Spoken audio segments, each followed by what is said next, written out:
அத்தி இவங்க பாராட்டி 15 மெசேஜ் போட்டிருக்காங்க. ஃபர்ஸ்ட் இவங்களுக்கு கிளியர் பண்ணேன். ஆமாங்கக்கா. ஐயோப்பா, நாங்களும் மெசேஜ் வந்து கிளியர் பண்ணிக்கிட்டே தாங்க இருக்கோம். ஆனால் வந்து கவுண்ட் இன்க்ரீஸ் ஆகிட்டே இருக்குது. எல்லாருக்கிட்டையும் ஒரே ஒரு ரெக்வஸ்ட் கேட்டுக்கிறேன். இன்னைக்கியோட ஆஃபர் வந்து முடியுது தான், நான் இல்லைன்னு சொல்லலை. ஃப்ரீ ஷிப்பிங் ப்ளஸ் வந்து ஜெர்மன் சில்வர் பிள்ளையார் வந்து கிஃப்டாக கொடுக்குற ஆஃபர் முடியுது தான். ஆனால் மெசேஜ் வந்து ரிப்ளை வரலன்னு நீங்கள் அகைன் மெசேஜ் போட்டுக்கிட்டே இருக்கீங்க.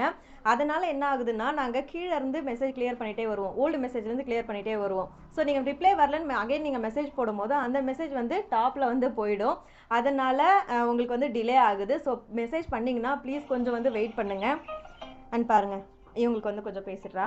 ஸோ இதே மாதிரி வாட்ஸ்அப் காலு, நார்மல் காலும் வந்து வந்துக்கிட்டே இருக்குது. உங்களுக்கு வந்து வாட்ஸ்அப் கால் வந்து வாட்ஸ்அப்பில் வந்து மெசேஜ் பண்ண தெரியும்னா நீங்கள் கால் பண்ணாதீங்க, தயவுசெய்து வந்து மெசேஜே பண்ணுங்கள், நாங்கள் ரிப்ளை பண்ணிடுறோம். நீங்கள் இந்த மாதிரி அங்கே போய் பேசுடா. ஸோ இந்த மாதிரி நீங்கள் வந்து கால் பண்ணிகிட்டே இருந்தீங்க அப்படின்னா, இந்த எனக்கு மெசேஜ் பண்ண தெரியாது, ஜிபே பே பண்ண தெரியாது, இல்லைனா ப்ராடக்ட் பற்றி டீட்டெயில் கேட்குறீங்க அப்படின்னா மெசேஜ் பண்ண தெரியாதவங்க மட்டும் கால் பண்ணுங்கள், நாங்கள் வந்து ரிப்ளை கொடுக்குறோம். இன்னையோட ஆஃபர் முடியுது. கண்டிப்பாக நாங்கள் எல்லா மெசேஜுக்கும் ரிப்ளை பண்ணிவிட்டு ஆர்டர் வந்து நாங்கள் புக் பண்ணிடுறோம். ப்ளீஸ் எங்களுக்காக கொஞ்சம் வெயிட் பண்ணுங்கள். அண்ட் வந்து நம்மளோட அன்புமகள் ப்ராடக்ட்டில் hair care product, skin care product, food product இருக்குது. நீங்கள் என்ன ப்ராடக்ட் வேணால் வாங்கிக்கலாம். வாட்ஸ்அப்பில் போய் கேட்லாக்ல பார்த்தீங்கன்னாவே ப்ராடக்ட்டோட டீட்டெயில்ஸு, குவான்டிட்டி, அதுக்கப்புறம் ப்ரைஸ் எல்லாமே நாங்கள் டீட்டெயிலாக கொடுத்துருப்போம். நீங்கள் வந்து ஆர்டர் வந்து ப்ளேஸ் பண்ணிக்கலாம். இருப்பதை வைத்து இன்பமாக வாழலாம். தேங்க்யூ.